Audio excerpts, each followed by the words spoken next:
Lana est effondrée lorsqu'elle croise son mari à la sortie de l'épicerie et découvre qu'il est fiancé à sa maîtresse, visiblement enceinte. Elle monte dans un taxi et se retrouve à la merci du beau chauffeur, qui l'entraîne dans un voyage qui va changer sa vie.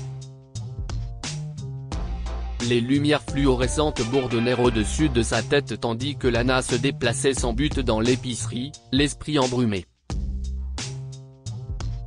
Elle mettait distraitement des articles dans son chariot. En tournant, Lana aperçoit le titre en gras d'un magazine, La bataille silencieuse, reconnaître la dépression. Son cœur s'est accéléré et elle a pris le magazine, parcourant les symptômes. CIST comme si elle lisait ses propres luttes sur papier.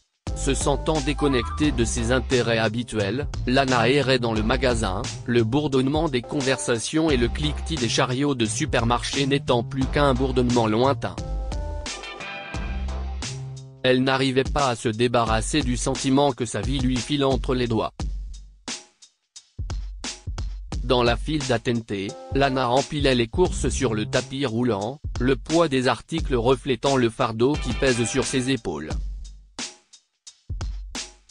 Elle a choisi une barre chocolatée, son seul plaisir, puis hésite un peu, la culpabilité s'insinuant en elle. Est-ce que je le mérite ? Lorsque Lana s'approcha de la route, espérant héler un taxi rapidement, elle réalisa qu'elle avait passé plus de temps à errer dans le magasin qu'elle ne l'avait prévu. Elle soupira, se demandant quand le temps était devenu un adversaire aussi glissant. Une secousse soudaine interrompit ses pensées, et Lana trébucha, ses courses s'écrasant sur le trottoir. Elle sursauta et leva les yeux pour voir Zane, son mari, en compagnie d'une autre femme, une femme avec une lueur révélatrice et une bague de fiançailles de taille conséquente. Les yeux de Zane s'écarquillèrent. « Lana ? Qu'est-ce ce que tu fais ici ?» Avec un sourire condescendant, l'autre femme ajouta, « Peut-être qu'elle a finalement réalisé qu'elle ne peut pas te donner ce que je peux t'offrir. » Lana sentit le poids de l'intuition peser sur sa poitrine. « Qu'est-ce ce qui se passe, Zane ?» Il rit, « Je ne t'expliquerai rien. Rentre chez toi et prépare le dîner ou quelque chose d'utile. Elle est enceinte », s'exclama Lana, pointant du doigt la femme à ses côtés. « Prends les courses, rentre chez toi et fais-moi à manger, d'accord ?» Les yeux de Lana se piquèrent. « Si est fini, Zane. Je ne me laisserai pas traiter comme ça. » Alors qu'elle s'éloignait, les mots de l'autre femme persistaient, « Tu devrais apprendre ta place, Lana. » Le rugissement d'une voiture en approche attira l'attention de Lana. Un taxi s'arrêta à côté d'elle, et la fenêtre se baissa, révélant un chauffeur de taxi apparemment amical, dont l'expression s'adoucit face à sa détresse. « Besoin d'un chauffeur, mademoiselle ?»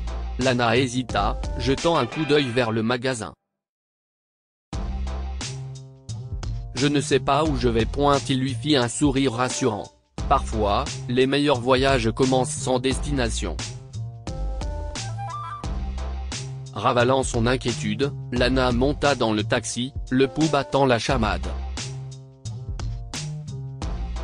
Contre toute attente, le chauffeur prit une route différente, le paysage urbain cédant bientôt la place à des sentiers boisés, mais Lana ne vit rien jusqu'à ce que les bâtiments aient disparu. « Où m'emmenez-vous ?» demanda Lana après un long moment. « Dans un endroit où j'ai trouvé du réconfort dans les moments les plus sombres. » Sa réponse était énigmatique mais réconfortante. Le taxi s'enfonça dans les bois, le malaise de Lana grandissant à chaque kilomètre. « Il faut que j'appelle quelqu'un. » Elle saisit son téléphone, mais aucune barre de signal n'est apparue. La panique s'est emparée d'elle. « Pourquoi sommes-nous ici ? Qu'est-ce ce que vous voulez ?» Il s'arrêta près d'une cabane isolée. Je ne veux rien de vous, dit-il en secouant la tête. Là-bas, si est là que ma vie a changé. Peut-être que si est là que vous trouverez ce dont vous avez besoin, vous aussi. La peur se mêla à la curiosité. Écoutez, j'ai une bague, si est de l'or véritable avec un vrai diamant. Elle vaut beaucoup d'argent, commença-t-elle, réalisant enfin que monter dans un taxi et laisser un inconnu la conduire dans un endroit étrange était l'idée la plus stupide qui soit. Je peux appeler mon mari. Il a aussi beaucoup d'argent. Vraiment ? Demanda le chauffeur de taxi. Je croyais qu'il vous quittait pour cette femme enceinte. Quoi ? Vous avez entendu ça ? Demanda Lana, confuse. Oui, confirma-t-il avec un léger sourire. Tenez, prenez cette hache. Coupez du bois. Vous vous sentirez mieux. Elle lutta contre l'incrédulité, mais dans son état de vulnérabilité, Lana s'exécuta. Lorsqu'elle donna un coup de hache, le son résonna dans les bois tranquilles. Elle sentit plus qu'elle ne vit les oiseaux s'envoler de leurs arbres, ce qui était plus libérateur que prévu. « Venez avec moi », dit le chauffeur de taxi, son sourire se faisant plus évident. « Pourquoi m'avez-vous amené ici ?» La voix de Lana tremblait.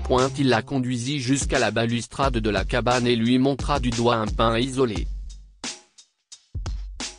Si est sur cet arbre, juste là, que j'ai envisagé de tout arrêter.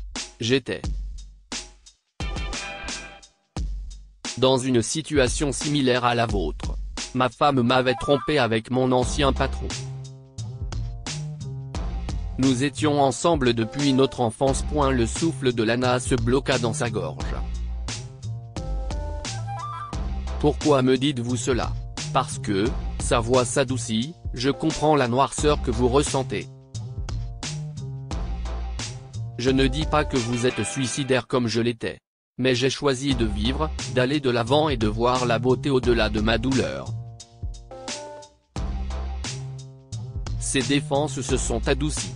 Je suis désolé pour votre douleur. Pourquoi les gens font-ils du mal à ceux qui les aiment le plus ? Se demanda-t-elle en respirant l'air frais et parfumé du bois.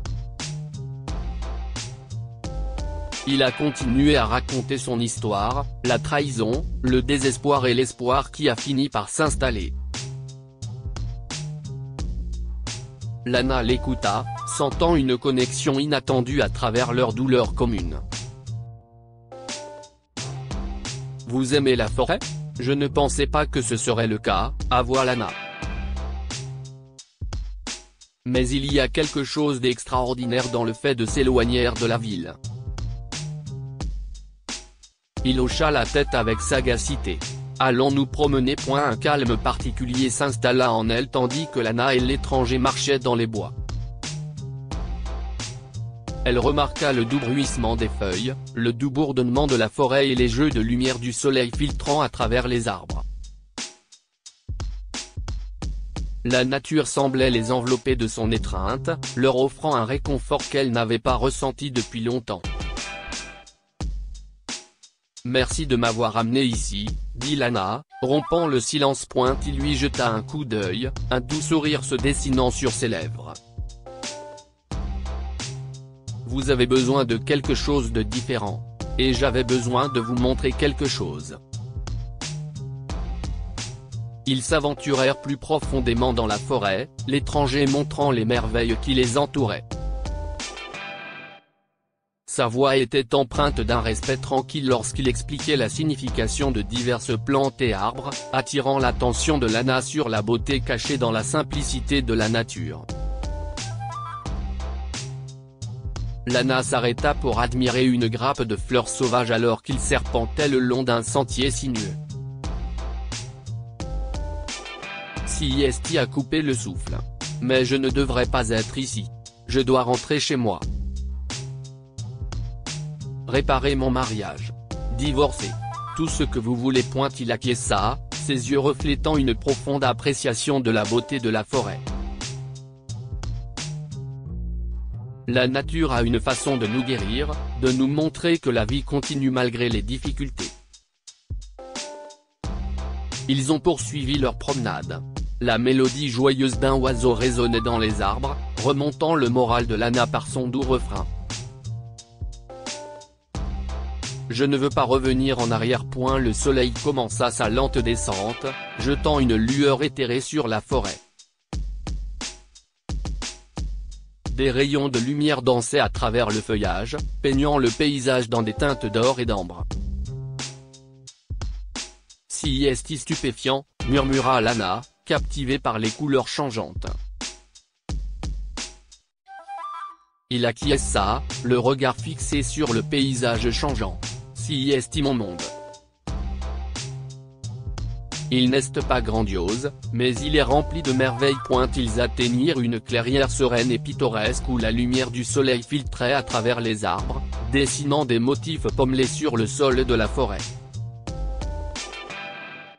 Lana se tenait à côté de lui, admirant la vue paisible. Si est comme entrer dans un autre monde, murmura Lana, impressionnée. Il lui adressa un sourire complice et fit un geste en direction d'un tronc pourri près d'eux. Viens voir. Lana s'approcha du tronc, ses yeux s'écarquillèrent à la vue des jeunes pousses. Elle s'émerveilla de la résilience de la vie, de la nouvelle croissance émergeant de la décomposition. Si est un symbole, dit-il doucement, de la vie qui trouve son chemin, même dans les endroits les plus sombres. Ses lèvres se courbèrent en un sourire, une lueur d'espoir s'est allumée en elle. Peut-être qu'il y a de l'espoir pour moi aussi. Lorsqu'il retournait à la cabane, les choses ont changé. Une charge parcourut la peau de Lana à mesure qu'il se rapprochait de l'étreinte douillette de la petite maison rustique. Elle recommença à parler, et leurs tons devinrent plus flirteurs, plus intenses. Cela ne devrait pas arriver. Je suis marié. Eh bien, Zayn fichait. Quand ils ont atteint la porte, le chauffeur de taxi l'a regardé dans les yeux, et silencieusement, Lana lui a donné la permission de faire n'importe quoi. Il gloussa et combla l'écart entre eux, son corps se pressant contre le sien tandis qu'il l'embrassait. Ils sont entrés lentement dans la maison, sans que leurs corps ne se séparent. Le lit était à proximité, heureusement, sinon Lana craignait qu'ils n'aient pas marché beaucoup plus loin avant que leur électricité ne devienne trop puissante. « Et si tu viens avec moi au Brésil ?» demanda Jared, le chauffeur de taxi. Ils étaient dehors en train de profiter du lever du soleil tout en buvant un café. Elle avait fini par lui demander son nom après qu'il se soit allongé dans le lit, haletant, mais il s'était vite distrait par la suite. C'était la nuit la plus folle de sa vie, être avec un parfait inconnu, mais aussi la meilleure. Cependant, aller au Brésil avec lui semblait trop difficile. Que diront mes parents? Il faudra que j'y réfléchisse. Bien sûr, sourit Jared. Je vais nous préparer un petit déjeuner. Lana regarda son corps retourner à la maison tandis que son invitation restait dans son esprit comme une mélodie insaisissable, à la fois tentante et troublante. Mais l'idée de tout laisser derrière elle était intimidante. Il est temps de rentrer et d'affronter ma vraie vie. Sa main a tremblé lorsqu'elle attrapa le téléphone, le numéro de Zayn au bout de ses doigts. Prenant une profonde inspiration, Lana composa le numéro, son cœur battant la chamade dans sa poitrine. La voix bourrue de Zayn résonna sur la ligne. « Qu'est-ce ce qu'il y a? Si estime-moi, commença Lana. J'ai besoin que tu viennes me chercher. Je suis dans une cabane dans les bois. Elle énuméra l'endroit étrange où elle se trouvait, qui n'était pas très loin de la ville. Jared avait expliqué la région jusque tard dans la nuit. Lana était trop inquiète, trop blessée pour s'en rendre compte. Lana rentra à l'intérieur pour se changer. Jared la regarda faire, sans rien dire, concentré sur son petit déjeuner. Ils restèrent silencieux et il commença à manger, l'invitant à passer à table. Mais Lana secoua la tête. Lorsque le bruit lointain de la voiture de Zane se rapprocha enfin, le pouls de Lana s'accéléra. Elle sortit, rencontrant le regard méprisant de Zane. « Si est quoi ce drame, Lana ? Je pensais. » Hésita Lana. Pensais quoi ? Dit Zane en riant. « Que tu viendrais dans cet endroit lointain pour que je te supplie de revenir. Je suis venu ici parce que j'ai besoin que tu rentres chez toi et que tu fasses comme si tout était normal. Mes parents et les tiens ne doivent pas être au courant. Pardon ? Monte dans la voiture, exigea-t-il. Un éclair de colère s'alluma en elle. Elle tendit la main, l'éclat de son alliance attirant le regard de Zane. J'en ai fini avec ça, Zane. Un rictus se dessina sur sa lèvre. Comme si tu avais de meilleures options. Son souffle s'est coupé, mais quelque chose a bougé en elle. En fait, si est-il le cas. La voix de Lana était d'une fermeté qu'elle ne soupçonnait pas. Elle s'approcha d'un pas, sa main tremblant lorsqu'elle la leva vers le visage de Zane. La détermination brûlant dans ses yeux, Lana lança la bague vers Zane, la pièce métallique rebondissant sur sa joue. J'en ai fini avec ce jeu. Se détournant des crachats de Zane, Lana rentra dans la cabine, le cœur battant d'adrénaline. Je suis libre. Jared se tenait là, attendant, ses yeux remplis d'une compréhension silencieuse.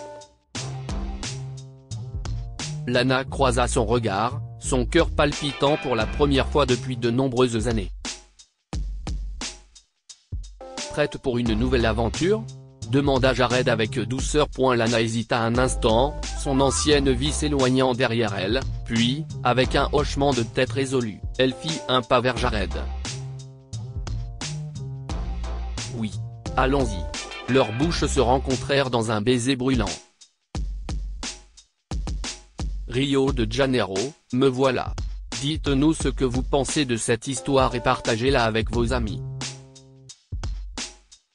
Elle pourrait les inspirer et illuminer leur journée.